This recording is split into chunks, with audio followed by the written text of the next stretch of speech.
ఏ పని చేసినా కూడా బాగా అలసిపోయేదాన్ని. 2, 3 పనులు చేయగానే నాకు బాగా ఉంటుందని చేస్తే బాగుందనే సిచ్యువేషన్లో ఉండేదాన్ని. ఆ టైంలో నాకు ఈ విలేజ్లో ఈ అక్కడి వాటర్ అనేది ఉంది అని తీసుకున్నాను. 3 మంత్స్ తర్వాత వెయిట్ చూసుకున్నాను. 3 కేజీస్ వేస్ట్ లాస్ అయ్యాను. ఎన్ని నెలల నుంచి వాడతానమ్మా? అనేది తగ్గింది. ఫస్ట్ నాకు 2, 3 పనులు చేయగానే అలసిపోయి పడుకోవాలి అనే నాగం నుంచి బాడీ అనేది తేలికైపోయి మోషన్ అనేది ఫ్రీ అయింది.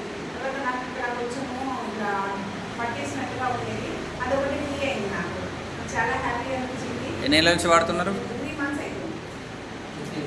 3 మంత్స్ నుంచి తీసుకుంటున్నాను. నాకు తెలిసిన వాళ్ళకు కూడా నేను ఇది చాలా బాగుంది, దీని గురించి ఇంకా కిడ్నీలో రాళ్ళు కానీ అది ఉంటే క్లియర్ అవుతుందని తెలుసుకొని ఒక అమ్మాయికి కిడ్నీలో పెయిన్ వస్తుంది అంటే నేను ఆమె కూడా ఇవ్వడం జరిగింది. తీసుకుని అమ్మాయికి తల్లి తీసుకుంది. మనకి 15 డేస్లోనే కిడ్నీ పెయిన్ అనేది నాకు వచ్చింది. ఇష్టం కాలేదు. చాలా బాగుంది రిజల్ట్.